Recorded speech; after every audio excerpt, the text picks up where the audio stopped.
आज हम BA second semester के पेपर ह्यूमन जियोग्राफी के 100 मोस्ट इम्पॉर्टेंट एमसीक्यूज करने वाले हैं। ये वीडियो मुख्य रूप से बुंदेलखंड यूनिवर्सिटी झांसी के स्टूडेंट के लिए है जिनका पेपर 26 मई को लगा हुआ है। तो यहाँ से आपको सीधे पेपर में प्रश्न देखने को मिलने वाले हैं, इसलिए एक भी एमसीक्यूज मिस मत करना। चैनल पर नए हैं तो चैनल को सब्सक्राइब कर लीजिए और पीडीएफ के लिए आप हमें टेलीग्राम पर मैसेज कर सकते हैं। बिल्कुल फ्री में आपको मैं पीडीएफ प्रोवाइड करवा दूंगा।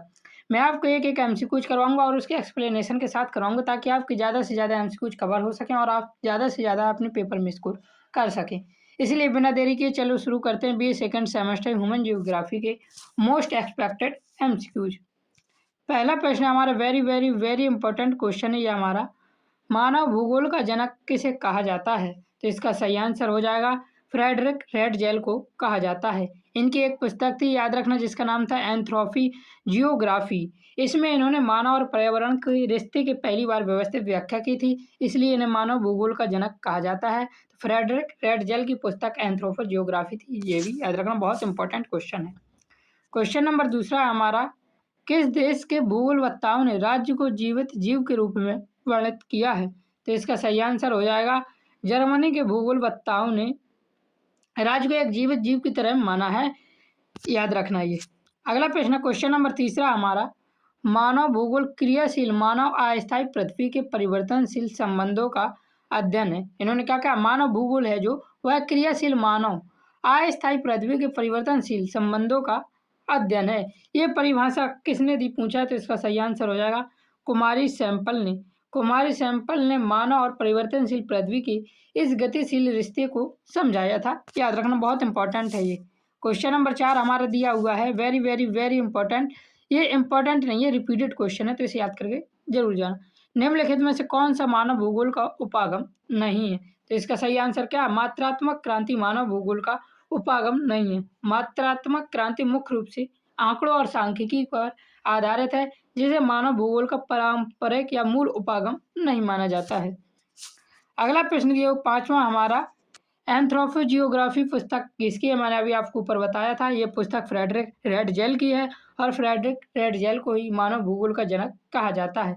क्यों कहा जाता है? क्योंकि इसने मानव और पर्यावरण के रिश्ते को पहली बार व्यवस्थित किया था।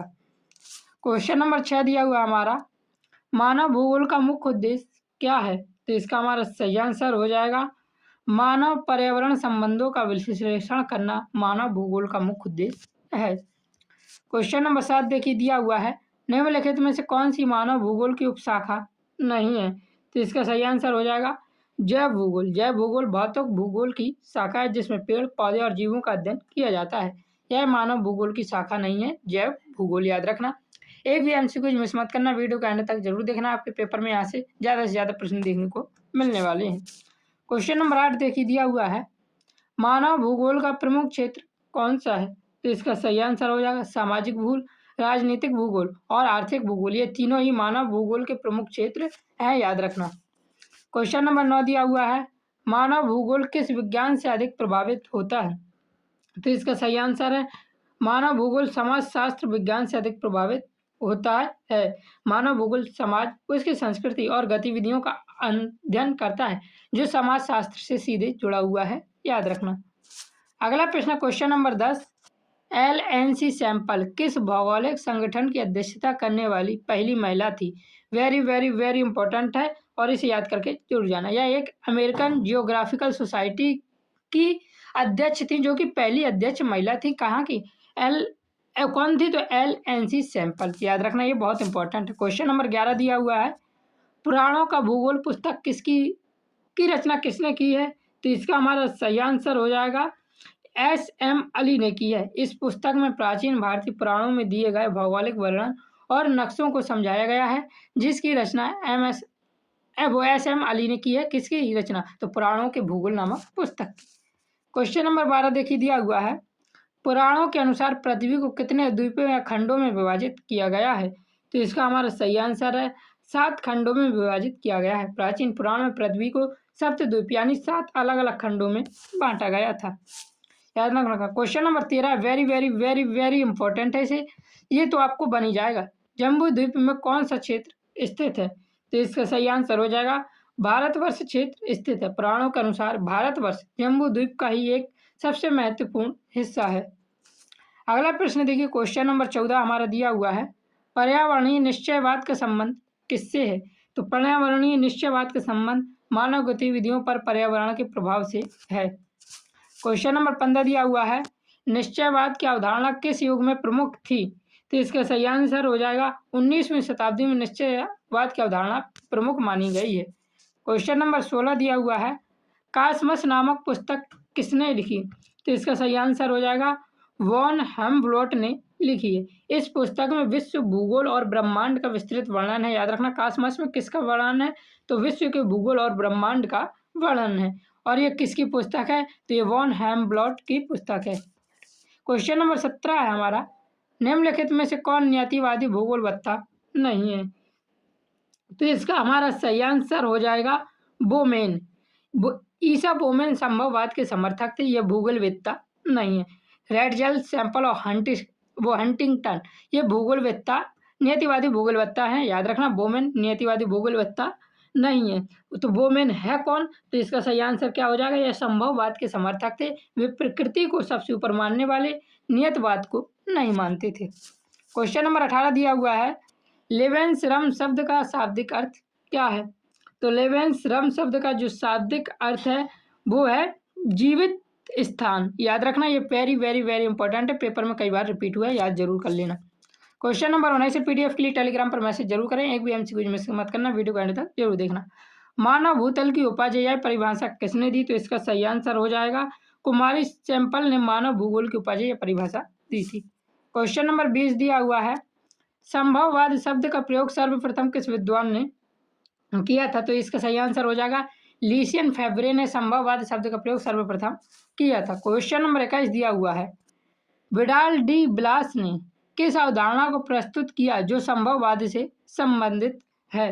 तो इसका सही आंसर हो जाएगा, इन्होंने सांस्कृतिक परिदर्श की अवधारणा को प्रस्तुत किया जो कि संभववाद से संबंधित है। तो सांस्कृतिक परिदर्श किससे संबंधित है? तो संभववाद से संबंधित है। और यह अवधारणा किसने प्रस्तुत की थी? तो ये विडाल डी ब्लास ने अवधारणा प्रस्तुत की थी। क्वेश्चन नंबर 22 दिया हुआ है, संभववाद का मूल विचार क्या है? तो इसका सही आंसर है, मानव अपनी आवश्यकताओं के अनुसार पर्यावरण में परिवर्तन कर सकता है, यह संभववाद का मूल विचार था। क्वेश्चन नंबर 23 दिया हुआ है, संभववाद की अवधारणा किस देश के भूगोलवेत्ताओं ने सबसे अधिक विकसित की थी? तो इसका हमारा सही आंसर हो जाएगा, फ्रांस के भूगोलवेत्ताओं ने संभववाद की विचारधारा को सबसे ज़्यादा आगे बढ़ाया हुआ है, याद रखना। अगला प्रश्न क्वेश्चन नंबर 24 हमारा, ईसा बोमेन ने भूगोल के किस सिद्धांत को विकसित करने में महत्वपूर्ण योगदान दिया है? तो इसका सही आंसर क्या है? ऊपर मैंने बताया था, ईसा बोमेन ने संभववाद को विकसित करने में महत्वपूर्ण योगदान दिया हुआ है। क्वेश्चन नंबर 25 देखिए, दिया हुआ है, किस विद्वान ने सर्वप्रथम सांस्कृतिक भूगोल शब्द का प्रयोग किया है? तो इसका हमारा सही आंसर हो जाएगा, कार्ल सावर ने सांस्कृतिक भूगोल शब्द का सर्वप्रथम प्रयोग किया है। क्वेश्चन नंबर 26 देखिए, दिया हुआ है, नव निश्चयवाद सिद्धांत किससे संबंधित है? तो यह ग्रिफिन टेलर से संबंधित है, नव निश्चयवाद सिद्धांत। क्वेश्चन नंबर 27 दिया हुआ है हमारा, निम्नलिखित में से कौन सी मानव भूगोल की शाखा नहीं है? तो इसका हमारा सही आंसर हो जाएगा आर्थिक भूगोल तो है, पर्यावरण भूगोल मानव भूगोल की शाखा नहीं है। पर्यावरण भूगोल मुख्य रूप से भौतिक भूगोल का हिस्सा है, हालांकि इससे मानव का भी कुछ असर पढ़ा जा सकता है, लेकिन ये पूर्ण रूप से मानव भूगोल की शाखा नहीं है, पर्यावरण भूगोल। क्वेश्चन नंबर 28 दिया हुआ है हमारा, मानव भूगोल को निम्नलिखित में से कौन सी उपशाखा आर्थिक भूगोल से संबंधित नहीं है?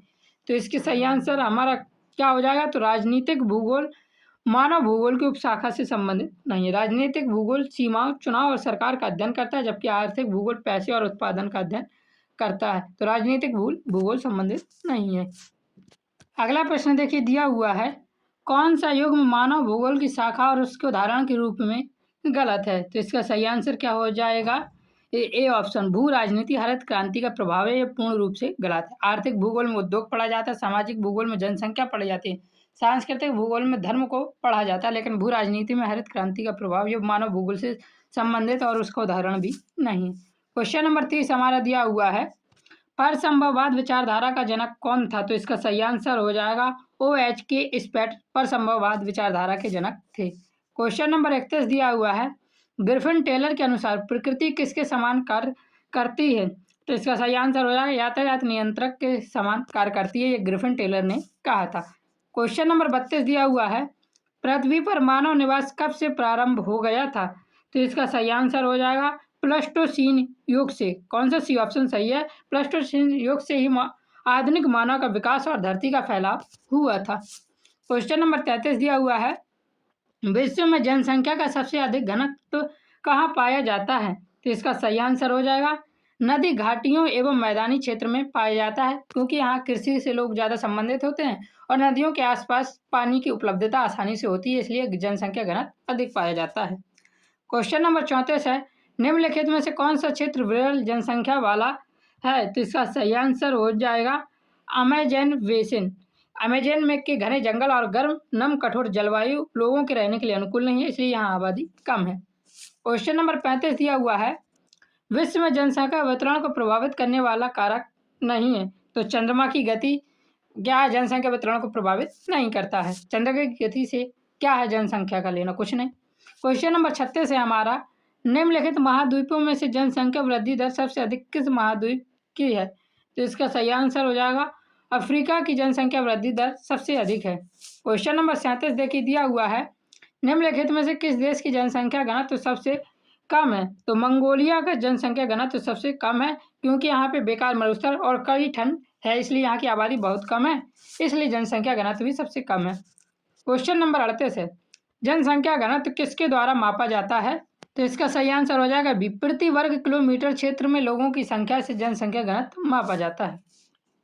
Question number 39 very very very important है, विश्व जनसंख्या दिवस कब मनाया जाता है? तो इसका हमारा सही आंसर हो जाएगा 11 जुलाई को मनाया जाता है। 11 जुलाई 1987 को दुनिया की आबादी 5 अरब हुई थी, तो जब से क्या मनाया जाता है? 11 जुलाई को जनसंख्या दिवस मनाया जाता है, विश्व जनसंख्या दिवस। क्वेश्चन नंबर 40 दिया हुआ है, किस विद्वान ने कहा है कि लोगों की खाद्य आपूर्ति की अपेक्षा अधिक तीव्र गति से बढ़ती है? तो इसका हमारा सही आंसर हो जाएगा माल्थस ने ये कहा हुआ है। अगला प्रश्न देखिए दिया हुआ क्वेश्चन नंबर 41, जनसंख्या पिरामिड क्या दर्शाता है? तो यह देश की आयु लिंग संरचना को दर्शाता है। याद रखना, जनसंख्या पिरामिड क्या दर्शाता है? देश की आयु लिंग संरचना को दर्शाता है। क्वेश्चन नंबर 42 दिया हुआ है, जनसांख्यिकी संक्रमण सिद्धांत किससे संबंधित है? तो इसका सही आंसर हो जाएगा जनसंख्या वृद्धि एवं गिरावट के प्रारूप से जनसांख्यिकी संक्रमण सिद्धांत संबंधित है। क्वेश्चन नंबर 43 देखिए दिया हुआ है, निम्नलिखित में से कौन सा देश जनसांख्यिकी संक्रमण के चौथे चरण में है? तो इसका सही आंसर हो जाएगा जापान। जापान विकसित देश है जहां जन्म दर और मृत्यु दर दोनों बहुत कम, इसलिए आबादी स्थिर या कम हो रही है जापान की। क्वेश्चन नंबर 44 दिया हुआ है, वर्ष 2011 की जनगणना की दृष्टि से भारत का विश्व में कौन सा स्थान है? तो इसका सही आंसर हो जाएगा दूसरा स्थान है, और पहले स्थान पर 2011 की जनगणना के अनुसार चाइना था, लेकिन अब भारत पहले स्थान पर पहुंच गया है। क्वेश्चन नंबर 45 है, मानव का एक स्थान से दूसरे स्थान पर निवास के लिए जाना क्या कहलाता है? तो इसका हमारा सही आंसर हो जाएगा आंतरिक प्रवास या प्रवास कहलाता है। अगला प्रश्न देखिए, प्रश्न नंबर 46 है हमारा, शहरीकरण किसका एक प्रमुख परिणाम है? तो इसका सही आंसर हो जाएगा प्रवासन में वृद्धि से शहरीकरण हुआ है।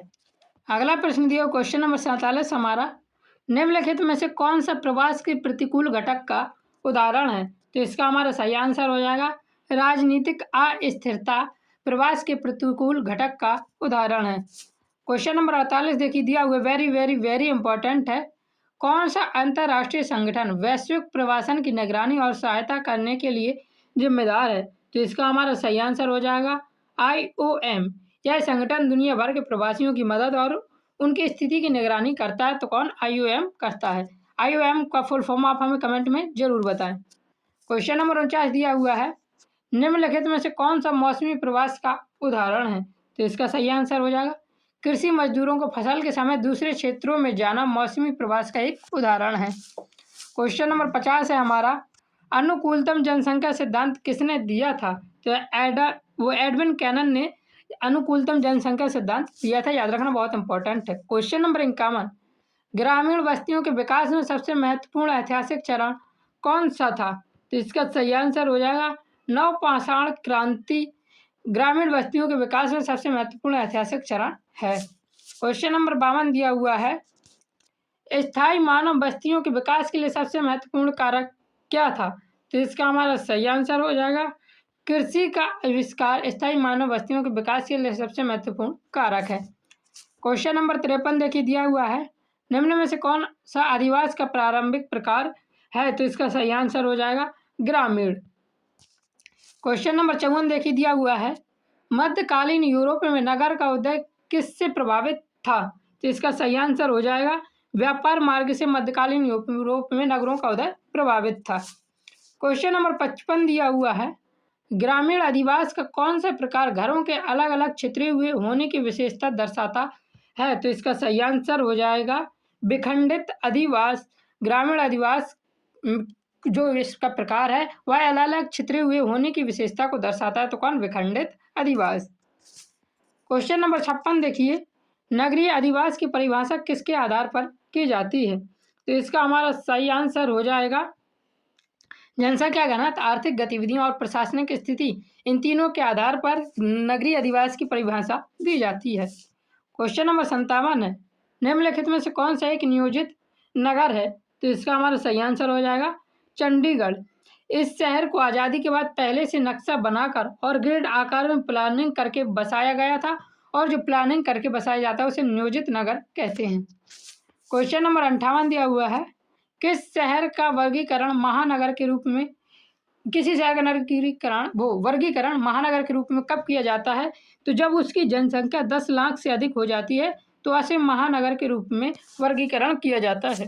क्वेश्चन नंबर 59 है, नगरों की उत्पत्ति व विकास में कौन सा कारक प्रभावहीन है? तो इसका सही आंसर हो जाएगा पदानुक्रम। यह प्रभावहीन है, इसका कोई भी नगरों की उत्पत्ति और विकास में योगदान नहीं होता है, पदानुक्रम का याद रखना।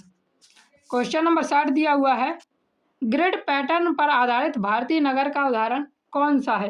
तो इसका सही आंसर हो जाएगा जयपुर। जयपुर को प्राचीन समय में ही सीधी सड़कों, चौड़े चौराहों और आयताकार के ग्रिड नक्शे पर प्लान करके बसाया गया था, याद रखना जयपुर को। क्वेश्चन नंबर 61 दिया हुआ है, शहरों के आपस में मिलकर एक सतत नगरीय क्षेत्र बनाने को क्या कहते हैं? तो उसे क्या कहते हैं? नगरीय समूह कहते हैं। क्वेश्चन नंबर 62 देखिए दिया हुआ है, किस शहर को भारत की वित्तीय राजधानी कहा जाता है? तो भारत की राजधानी तो नई दिल्ली है, लेकिन भारत की वित्तीय राजधानी जो है वह मुंबई है, याद रखना, बहुत इंपॉर्टेंट है ये। क्वेश्चन नंबर 63 दिया हुआ है, उपग्रह नगर क्या होता है? तो इसका सही आंसर है महानगर के पास स्थित आश्रित नगर को उपग्रह नगर कहते हैं। क्वेश्चन नंबर 64 है, निम्नलिखित में से कौन सा नगर एक सांस्कृतिक नगर है? तो जो जेरूसलम है यह एक सांस्कृतिक नगर है। यहाँ पे इस्लाम, ईसाई और यहूदी, इन तीन बड़े धर्मों के लोगों की आस्था, धर्म और संस्कृति का मुख्य केंद्र जेरूसलम माना गया है, याद रखना। अगला प्रश्न क्वेश्चन नंबर 65, पैट्रिक गोडेज की नगर नियोजन पद्धति किस सिद्धांत पर आधारित थी? तो पैट्रिक गोडेज की नगर नियोजन की पद्धति पर्यावरण एवं सामाजिक कारकों की एकता पर आधारित है। क्वेश्चन नंबर 66 दिया हुआ है, पैट्रिक गोडेज ने भारत के किस शहर के पुनर्निर्माण में योगदान दिया था? तो इसका हमारा सही आंसर हो जाएगा इंदौर नगर के पुनर्निर्माण में योगदान दिया था। किसने? पैट्रिक गोडेज ने। इन्होंने 1918 में इंदौर शहर को सुधारने और विकसित करने के लिए टाउन प्लानिंग की एक रिपोर्ट बनाई थी। किसने? तो पैट्रिक गोडेज ने, याद रखना, ये बहुत इंपॉर्टेंट। क्वेश्चन नंबर 67 है, पैट्रिक गोडेज की प्रसिद्ध पुस्तक का नाम क्या है? तो इसका हमारा सही आंसर हो जाएगा सिटीज इन एवोल्यूशन। पैट्रिक गोडेज की एक प्रसिद्ध पुस्तक है और ये बहुत इंपॉर्टेंट है। क्वेश्चन नंबर 68 है हमारा, नगरीय संरचना का संकेंद्रीय खंड सिद्धांत किसने दिया? तो इसका सही आंसर हो जाएगा बर्गेस ने दिया था नगरीय संरचना का संकेंद्रीय खंड सिद्धांत। क्वेश्चन नंबर 69 देखिए दिया हुआ है, केंद्रीय व्यवसाय जिला सीबीडी किसे कहा जाता है? तो इसका सही आंसर हो जाएगा व्यावसायिक एवं वाणिज्य केंद्र को सीबीडी अर्थात केंद्रीय व्यवसायिक जिला कहा जाता है। यह किसी भी बड़े शहर का मुख्य भाग होता है जहां सबसे महंगी जमीन, सभी ऑफिस और बड़ी दुकानें होती हैं, जिसे केंद्रीय व्यवसायिक जिला या व्यावसायिक एवं वाणिज्य केंद्र कहा जाता है। क्वेश्चन नंबर 70 देखिए दिया हुआ है, ग्रिफिन टेलर के अनुसार नगरों के विकास की कितनी अवस्थाएं होती हैं? तो इसका सही आंसर हो जाएगा 7 अवस्थाएं होती हैं ग्रिफिन टेलर के अनुसार। उन्होंने शहर के एक छोटे गांव के रूप में पैदा होने से लेकर उसके नष्ट होने तक की 7 अवस्थाएं बताई हैं ग्रिफिन टेलर ने, याद रखना। क्वेश्चन नंबर 71 देखिए दिया हुआ है हमारा, दिया हुआ है प्राचीन अर्थव्यवस्था का मुख्य आधार क्या था? तो प्राचीन अर्थव्यवस्था का मुख्य आधार कृषि एवं पशुपालन रहा है। क्वेश्चन नंबर 72 देखिए दिया हुआ है प्राचीन भारत में किस धातु का सबसे पहले प्रयोग हुआ था? तो इसका सही आंसर है तांबा धातु का प्राचीन भारत में सबसे पहले प्रयोग हुआ था। क्वेश्चन नंबर 73 दिया हुआ है प्रारंभिक मानव भोजन इकट्ठा करने के लिए किस पर निर्भर था? तो प्रारंभिक मानव भोजन जंगलों के फल एवं जड़ों पर निर्भर था। क्वेश्चन नंबर 74 दिया हुआ है निम्नलिखित में से कौन सी गतिविधि कृषि से पहले भी की जाती थी? तो इसका सही आंसर हो जाएगा शिकार एवं भोजन संग्रह गतिविधि कृषि से पहले की जाती थी। क्वेश्चन नंबर 75 दिया हुआ है हमारा निम्नलिखित में से कौन सा उपकरण प्राचीन शिकार में सबसे अधिक प्रयोग किया जाता था? तो इसका सही आंसर हो जाएगा पत्थर के हथियार प्राचीन शिकार में सबसे अधिक प्रयोग किए गए हैं। क्वेश्चन नंबर 76 देखिए दिया हुआ है हमारा प्राचीन मिस्र में मछली पकड़ने के लिए कौन सा जल निकाय महत्वपूर्ण था? तो देखिए जो गंगा नदी है वो तो भारत में है, तो ये तो होगा ही नहीं, तो इसका हमारा जो सही आंसर है वह है नील नदी। नील नदी मिस्र की जीवन रेखा थी जहाँ लोग मछली पकड़कर गुजारा और व्यापार करते थे। क्वेश्चन नंबर 77 दिया हुआ है स्थानांतरित कृषि मुख्य रूप से किस प्रकार की जलवायु में की जाती है? तो इसका सही आंसर है उष्ण कटिबंधीय एवं आर्द्र जलवायु में को स्थानांतरित कृषि की जाती है। गर्म और बहुत बरसात वाले इलाकों में घने जंगल होते हैं जिन्हें काटकर और जलाकर लोग स्थानांतरित कृषि करते हैं। क्वेश्चन नंबर 78 दिया हुआ है झूम कृषि मुख्य रूप से भारत के किन राज्यों में की जाती है? तो झूम कृषि एक प्रकार की स्थानांतरित कृषि है जो भारत के पूर्वोत्तर पहाड़ी एवं आदिवासियों द्वारा की जाने वाली खेती को स्थानीय रूप से झूम कहा जाता है और यह कहाँ की जाती है? तो असम मेघालय एवं मिजोरम में की जाती है। क्वेश्चन नंबर 79 दिया हुआ है किस देश में स्थानांतरण कृषि को शिल्पा कहा जाता है? तो मैक्सिको में स्थानांतरण कृषि को क्या कहा जाता है? शिल्पा कहा जाता है। क्वेश्चन नंबर 80 दिया हुआ है स्थानांतरण कृषि की मुख्य विशेषता क्या है? तो इसका सही आंसर है भूमि को कुछ वर्ष बाद छोड़ दिया जाता है स्थानांतरण कृषि में। क्वेश्चन नंबर 81 दिया हुआ है सांस्कृतिक विरासत का अर्थ क्या है? इसका सही आंसर हो जाएगा सांस्कृतिक तत्वों का एक समूह से दूसरे समूह में फैलना सांस्कृतिक विरासत है। क्वेश्चन नंबर 82 दिया हुआ है निम्नलिखित में से कौन सा लक्षण मानव वर्गीकरण में महत्वपूर्ण नहीं है? तो इसका सही आंसर हो जाएगा निवास स्थान लक्षण जो है मानव वर्गीकरण में मैं अपनी भूमिका नहीं निभाता है। क्वेश्चन नंबर 83 दिया हुआ है अल्पाइन प्रजाति को किस वर्गीकरण में रखा जाता है? तो इसका सही आंसर है कॉकेसाइड वर्गीकरण में रखा जाता है अल्पाइन प्रजाति को। बहुत बहुत बहुत इंपॉर्टेंट है, याद रखना इसे। क्वेश्चन नंबर 84 दिया हुआ है हंटन के वर्गीकरण के अनुसार अंडमान निकोबार के लोग किस प्रजाति के हैं? तो इसका सही आंसर हो जाएगा निग्रोटो प्रजाति के हैं। क्वेश्चन नंबर 85 दिया हुआ है विश्व का सबसे बड़ा धर्म कौन सा है? तो इसका सही आंसर हो जाएगा जो विश्व का सबसे बड़ा धर्म है वह ईसाई धर्म है, याद रखना बहुत इंपॉर्टेंट है ये। क्वेश्चन नंबर 86 दिया हुआ है दुनिया में सबसे अधिक मुस्लिम जनसंख्या वाला देश कौन सा है? तो इसका हमारा सही आंसर हो जाएगा इंडोनेशिया। क्वेश्चन नंबर 87 दिया हुआ है कौन सा धर्म सबसे पुराना माना जाता है? तो इसका सही आंसर हो जाएगा हिंदू धर्म या सनातन धर्म को इसकी प्राचीनता और लगातार परंपराओं के चलते दुनिया का सबसे पुराना धर्म माना जाता है, याद रखना। क्वेश्चन नंबर 88 दिया हुआ है विश्व में सबसे अधिक बोले जाने वाली भाषा कौन सी है? तो इसका सही आंसर हो जाएगा विश्व में सबसे अधिक बोली जाने वाली भाषा अंग्रेजी भाषा है। क्वेश्चन नंबर 89 भाषाई परिवार के आधार पर हिंदी किस परिवार से संबंधित है? तो भाषाई परिवार के आधार पर इंडो यूरोपियन से हिंदी परिवार संबंधित है। अगला प्रश्न क्वेश्चन नंबर 90 निम्नलिखित में से कौन सा भाषा परिवार नहीं है? तो जो रोमांस है यह भाषा परिवार नहीं है, रोमांस कोई अलग मूल परिवार नहीं है बल्कि इंडो यूरोपियन भाषा की ही एक उपशाखा है जो कि रोमांस परिवार से संबंधित नहीं है।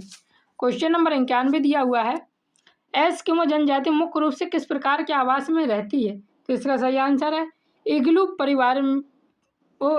आवास में रहती है। क्वेश्चन नंबर 92 दिया हुआ है किरागिज जनजाति मुख्य रूप से किस देश में पाई जाती है? तो किरागिज जनजाति मुख्य रूप से किर्गिस्तान में पाई जाती है। क्वेश्चन नंबर 93 दिया हुआ है बुशमैन जनजाति मुख्य रूप से कहाँ पाई जाती है? तो ये कलहारी मरुस्थल में पाई जाती है। क्वेश्चन नंबर 94 है, निम्नलिखित में से कौन जनजाति के घर को कराल कहलाते हैं? तो इसका सही आंसर है मसाई जनजाति जो होती है उसके घर कराल कहलाते हैं। क्वेश्चन नंबर 95 है, पिग्मी जनजाति के शारीरिक लक्षणों में कौन सा लक्षण शामिल है? तो छोटे कद एवं हल्के भूरे रंग की त्वचा होती है पिग्मी जनजाति में। क्वेश्चन नंबर 96 है, गद्दी जनजाति मुख्य रूप से किस व्यवसाय में संलग्न है? तो जो गद्दी जनजाति है पशुपालन एवं ऊन उत्पादन में से संबंधित हैं। क्वेश्चन नंबर 97, भील जनजाति मुख्य रूप से किन राज्यों में निवास करती है? तो राजस्थान, मध्य प्रदेश एवं गुजरात में क्या करती है? अपना निवास करती है भील जनजाति, याद रखना इनका निवास स्थान। क्वेश्चन नंबर 98 है, थारू जनजाति से संबंधित गलत जोड़ी की पहचान कीजिए। तो थारू जनजाति इसका सही हमारा आंसर हो जाएगा। इनका धर्म ईसाई धर्म नहीं होता है। इनका निवास तराई क्षेत्र, व्यवसाय कृषि है। प्रजाति समूह द्रविड़ियन है थारू जनजाति का, लेकिन इनका धर्म ईसाई धर्म नहीं है। थारू जनजाति के लोग जो तराई क्षेत्र में रहते हैं मुख्य रूप से हिंदू धर्म का पालन करते हैं, ईसाई धर्म का पालन नहीं करते हैं। क्वेश्चन नंबर 99 है, करेल कृषि किस जनजाति में की जाती है? तो इसका सही आंसर हो जाएगा संथाल जनजाति में की जाती है। क्वेश्चन नंबर 100 है, निम्नलिखित में से कौन सा एक प्रमुख नागा जनजाति है? तो ओस या आओ नाम से इन्हें जाना जाता है। आओ नागालैंड की एक मुख्य जनजातियों में से एक है जिसे सबसे पढ़ा लिखा माना जाता है, याद रखना। ये सबसे पढ़ी लिखी जनजाति मानी जाती है नागा जनजाति। चैनल पढ़ना है तो चैनल को सब्सक्राइब कर लीजिए, क्योंकि आप भी पढ़ के हो गए हैं होशियार। पीडीएफ के लिए करें टेलीग्राम पर मैसेज, आपको पीडीएफ बिल्कुल मुफ्त में हम दे देंगे। जय हिंद, जय भारत, राधे राधे।